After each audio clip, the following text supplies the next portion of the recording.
Bihar board class 9th के annual exam 2021 का एक ही पेपर शेष है जिसका नाम है संस्कृत।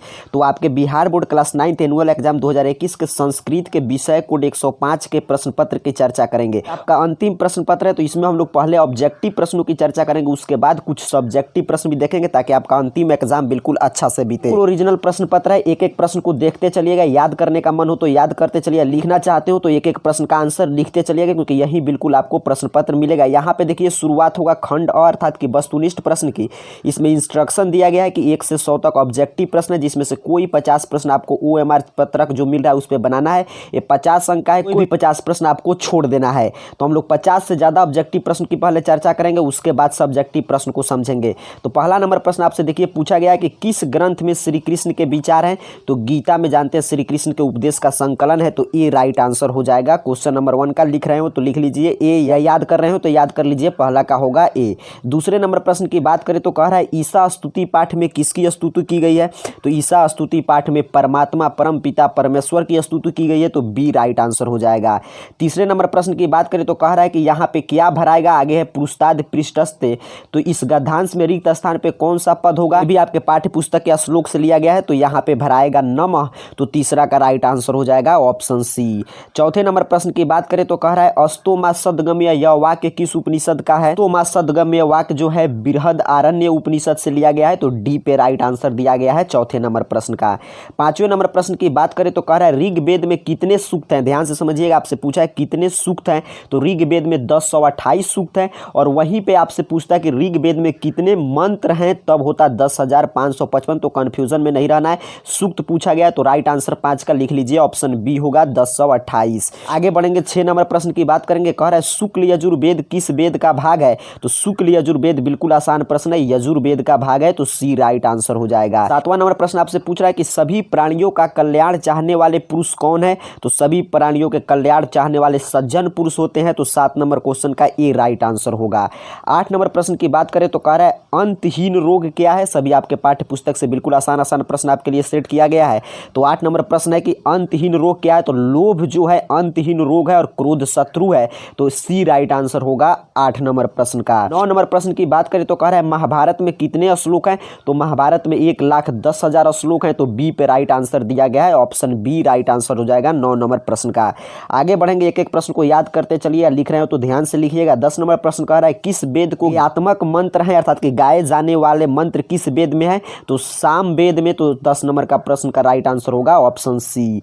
11 नंबर प्रश्न की बात करें तो कह रहा है तो भवंतः समायात किम प्रयोजनम, किसने पूछा। तो ये पूछा था भैरवानंद ने, तो इसका राइट आंसर होगा ऑप्शन ए भैरवानंद। 12 नंबर प्रश्न की बात करें तो आपसे कह रहा है वेद कितने हैं। बिल्कुल आसान है, वेद 4 हैं, तो राइट आंसर होगा ऑप्शन ए 4। 13 नंबर प्रश्न आपसे पूछ रहा है कि यक्ष युधिष्ठिर संवाद पाठ महाभारत के किस पर्व से संकलित है। तो आपके पाठ्य पुस्तक में यक्ष युधिष्ठिर संवाद में स्पष्ट रूप से लिखा गया कि वन पर्व से संकलित है, तो 13 का राइट आंसर होगा ऑप्शन सी। 14 नंबर प्रश्न की बात करें तो कह रहा है किसके बीच धनहीन जीवन अच्छा नहीं है।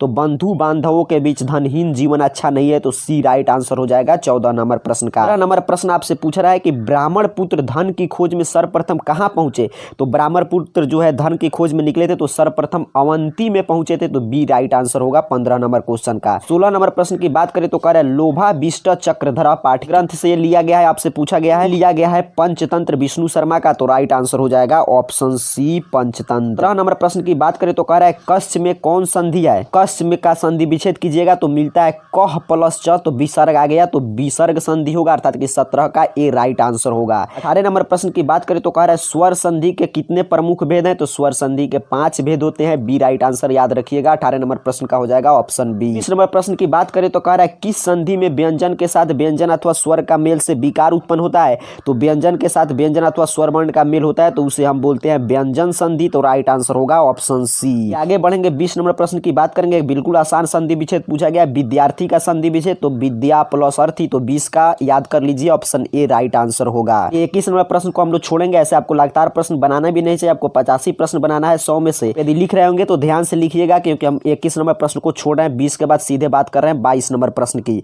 तो 22 नंबर प्रश्न कर रहा है अ प्लस उ के मेल से कौन वर्ण बनता है।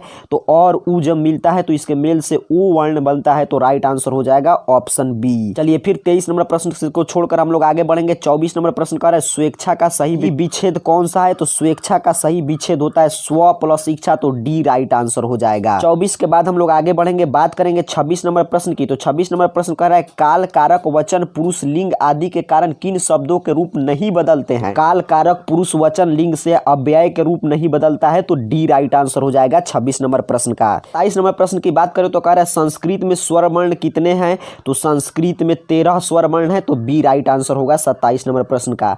28 नंबर प्रश्न कह रहा है कि किस समास का पहला पद विशेषण और दूसरा पद विशेष से होता है? तो जिस समास का पहला पद विशेषण और दूसरा पद विशेष से उसे हम क्रमधारय समास कहते हैं, तो 28 का ए राइट आंसर दिया गया है। 30 नंबर प्रश्न आपसे पूछ रहा है कि न अर्थः का समस्त पद क्या होगा? तो ये नय्य समास है, अनर्थः का ये समास विग्रह किया गया है, न अर्थः, तो बी राइट आंसर होगा आपके 29 नंबर क्वेश्चन का।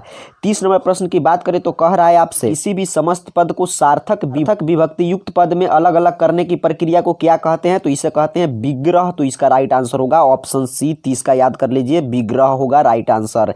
आगे बढ़ेंगे 31 नंबर प्रश्न की बात करें तो समस्त पद का पहला पद अव्यय होता है, तो इसे हम अव्ययी भाव समास के नाम से जानते हैं, जिसका पहला पद अव्यय हो तो राइट आंसर होगा 31 का डी। 32 नंबर प्रश्न की बात करें तो कह रहा है कौन सा शब्द व्यंजनांत है, अर्थात कि किसका व्यंजन वर्ण से अंत हुआ है? तो यहाँ पे देखिए जगत में आधा तो है, इसे स्वर गायब हो गया है, तो यही व्यंजनांत है, तो इसलिए राइट आंसर होगा ऑप्शन सी 36 नंबर प्रश्न का। 32 नंबर प्रश्न की बात करें तो कह रहा है गंगा जलम का विग्रह क्या होगा? तो गंगा जलम का विग्रह होता है गंगायाः जलम, तो ए राइट आंसर होगा 32 नंबर प्रश्न का।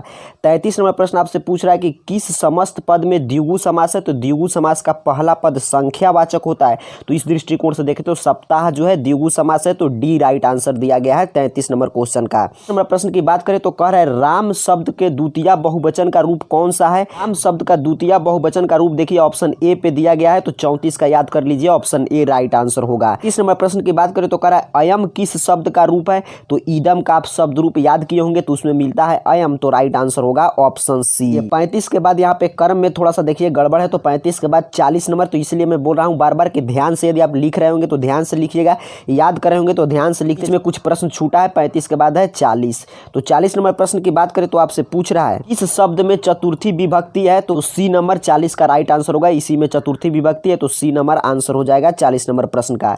41 नंबर प्रश्न की बात करें तो आपसे कह रहा है मुनीसु में कौन विभक्ति, आपको बताना है कि मुनीसु में कौन विभक्ति है? तो इसमें विभक्ति है सप्तमी, तो राइट आंसर हो जाएगा ऑप्शन डी। 2 नंबर प्रश्न की बात करें तो कह रहा है करने तृतीया सूत्र से किस वाक्य में तृतीया विभक्ति हुई है? तो अर्थात कि इसका उदाहरण इसमें से कौन है पूछा गया है। नंबर प्रश्न का राइट आंसर हो जाएगा ऑप्शन ए रामः कलमेन लिखति, यही इसका उदाहरण है, तो ए राइट आंसर होगा। 43 नंबर प्रश्न की बात करें तो कह रहा है क्रिया विशेषण में कौन विभक्ति होती है? तो क्रिया विशेषण में द्वितीय विभक्ति होती है, तो बी राइट आंसर आपको याद रखना है। आगे बढ़ेंगे हम लोग सीधे चलेंगे 44 नंबर प्रश्न को हम छोड़कर चलते हैं 45 नंबर प्रश्न पर, क्योंकि आपको कर्म से बनाना भी नहीं है, 85 प्रश्न आपको बनाना है। तो 45 नंबर प्रश्न कह रहा है कि संबोधन में कौन विभक्ति होती है? तो संबोधन में प्रथमा विभक्ति का प्रयोग होता है, तो ए राइट आंसर होगा। 40 नंबर प्रश्न की बात करें तो कह रहा है सव्याघ्रात बिभेति वाक्य में व्याघ्रात पद में पंचमी विभक्ति किस सूत्र से हुई है? तो इसका राइट आंसर ऑप्शन सी पे दिया गया है, तो याद रखिए 46 का राइट आंसर होगा ऑप्शन सी। 47 नंबर प्रश्न आपसे पूछा गया कि किस सूत्र से षष्ठी विभक्ति होती है? से षष्ठी सूत्र से षष्ठी राइट आंसर होगा। 48 नंबर प्रश्न की बात करें तो कह रहा है कि किस भाषा से सभी भारतीय भाषाएं निकली है? तो संस्कृत भाषा से सभी भारतीय भाषाएं निकली है, तो ए राइट आंसर होगा 48 नंबर प्रश्न का। 49 नंबर प्रश्न आपसे पूछ रहा है कि संस्कृत में भूगोल और खगोल विषयक महत्वपूर्ण ग्रंथ कौन है? तो ये महत्वपूर्ण ग्रंथ है आर्यभट्टियम, तो राइट आंसर 49 का हो जाएगा ऑप्शन सी। 50 नंबर प्रश्न की बात करें तो कह रहा है धातु कितने प्रकार के हैं? तो धातु 5 प्रकार के होते हैं, तो ए राइट आंसर होगा। नंबर प्रश्न की बात करेंगे तो 52 नंबर प्रश्न आपसे पूछ रहा है कि जल से पृथ्वी की रक्षा कौन करता है? आपके पाठ्य पुस्तक से प्रश्न शुरू हो गया, से पृथ्वी की रक्षा करता है मेघ, तो बी राइट आंसर होगा। 53 नंबर प्रश्न की बात करें तो कह रहा है किसने पंपा सरोवर का वर्णन किया है? वाल्मीकि ने पंपा सरोवर का वर्णन किया है, तो सी ऑप्शन पे राइट आंसर दिया गया है 53 नंबर प्रश्न का। 52 नंबर प्रश्न आपसे पूछ रहा है कि नभः शब्द का अर्थ क्या है? तो नभः शब्द का अर्थ होता है आकाश या आसमान, तो राइट आंसर ऑप्शन डी हो जाएगा 54 नंबर प्रश्न का। चलिए 55 नंबर प्रश्न की बात करेंगे। 55 नंबर प्रश्न कर रहा है कि ज्ञानम भारह क्रियाम बीनम पाठ पंचतंत्र के किस तंत्र से संकलित है? तो पंचतंत्र के अंतिम तंत्र से संकलित है, तो सी राइट आंसर होगा आपके 55 नंबर प्रश्न का। 56 नंबर प्रश्न आपसे पूछा जा रहा है कि अहो न युज्यते एवं कुर्तम किसने कहा है? यह कथन किसका है? कथन तृतीय व्यक्ति का था, आंसर हो जाएगा ऑप्शन सी तृतीय। नंबर प्रश्न आपसे पूछ रहा है कि बीतस से का अर्थ क्या है, तो बिल्कुल आपके पाठ्य पुस्तक के अंतिम में जो शब्दार्थ रहता है वहीं से प्रश्न लिया गया है। से का अर्थ होता है धन का अर्थात कि वित्त का, तो राइट आंसर हो जाएगा ऑप्शन बी धन का। 58 नंबर प्रश्न की बात करें तो आपसे पूछ रहा है कि सुबुद्धि पेड़ से उतरकर कहाँ गया, तो सुबुद्धि पेड़ से उतरकर घर गया, तो ए राइट आंसर हो जाएगा 58 नंबर क्वेश्चन का। 59 नंबर प्रश्न आपसे कह रहा है कि नीति पदानी पाठ किस ग्रंथ से संकलित है, नीति पदानी पाठ नीति शतक ग्रंथ से संकलित है, तो ए राइट आंसर होगा 59 नंबर प्रश्न का। आगे बढ़ेंगे 60 नंबर प्रश्न की बात करें तो कह रहा है बाधा की डर से कौन कार्य आरंभ नहीं करता है, तो अधम व्यक्ति बाधा के डर से कार्य आरंभ नहीं करता है, तो बी राइट आंसर होगा 60 नंबर प्रश्न का। 61 नंबर प्रश्न कह रहा है कि कौन बुद्धि से जड़ता को नाश करती है, तो संगति जो है बुद्धि की जड़ता को नाश करती है, तो राइट आंसर होगा ऑप्शन ए सत्संगति। 62 नंबर प्रश्न कह रहा है कि भोजपुर अंचल का प्रसिद्ध लोक नृत्य कौन सा है, भोजपुर अंचल का प्रसिद्ध लोक नृत्य है नेटुआ, तो राइट आंसर हो जाएगा ऑप्शन ए नेटुआ। 63 नंबर प्रश्न है कि कौन नृत्य माधुर्य भाव का सूचक है, हास्य नृत्य जो है माधुर्य भाव का सूचक है, तो बी राइट आंसर होगा। 64 नंबर प्रश्न की बात करें तो कह रहा है सोहर कौन गीत है, तो सोहर आपका संस्कार गीत है, तो सी राइट आंसर हो जाएगा 64 नंबर प्रश्न का। 65 नंबर प्रश्न कह रहा है झिझिया किस क्षेत्र का नृत्य है, आपको बतलाना है। झिझिया मिथिलांचल अर्थात कि मिथिला का प्रसिद्ध नृत्य है, तो राइट आंसर हो जाएगा ऑप्शन डी मिथिला। 6 नंबर प्रश्न की बात करें तो कह रहा है ईद किसका महान पर्व है, तो ईद मुस्लिम भाइयों का महान पर्व है, तो बी राइट आंसर हो जाएगा 66 नंबर प्रश्न का। 50 से ज्यादा प्रश्नों की हम लोग चर्चा कर चुके हैं, आपको सिर्फ 50 ही बनाना है, ज्यादा ही 50 से चर्चा कर चुके हैं तो आपको कोई भी इसमें से 50 जो आपको इच्छा करेगा बना सकते हैं। आगे के प्रश्न चलिए कुछ सब्जेक्टिव प्रश्न की भी चर्चा हम लोग कर ले रहे हैं। यहाँ पे 100 नंबर तक ऑब्जेक्टिव था समाप्त हो चुका है। ऑब्जेक्टिव प्रश्न में सबसे पहले आपसे जानते हैं 7 अंक का पूछता है अनुच्छेद लिखने का अर्थात कि लेख जिसे आप बोलते हैं, तो इसमें देखिए मैं आपको 3 ऑप्शन यहाँ पे दिखा दे रहा हूँ। पहला आपसे पूछा है शरद ऋतु पर, डॉक्टर राजेंद्र प्रसाद पर, संस्कृतस्य महत्वम पर, तो इसमें से कोई आप तैयार करके लेकर जा सकते हैं। यदि आपको नहीं मिलता है यहाँ पे मैं आपको संस्कृतस्य महत्वम का जो है लेख दिखा दे रहा हूँ कि एकदम सिंपल भाषा में, इसको यदि आप चाहें तो इसको रोक कर लिख सकते हैं या स्क्रीनशॉट लेकर भी लिख सकते हैं, या ऑप्शन है बस इस तीनों में से कोई आप एक तैयार करके जा सकते हैं। लेकिन संस्कृतस्य महत्वम पे आपको लिखना है तो आपके सामने दिखाई दे रहा है, इसको आप रोक कर लिख लें या स्क्रीनशॉट ले लें। आपका 7 अंक कंप्लीट हुआ। चलिए अनुवाद की भी बात करते हैं, तो यहाँ पे देखिए आपको 6 ही अनुवाद बनाना होता है। यहाँ पे स्पष्ट रूप से लिखा गया है कि इसमें से कोई सी 6 का अनुवाद बना लीजिए,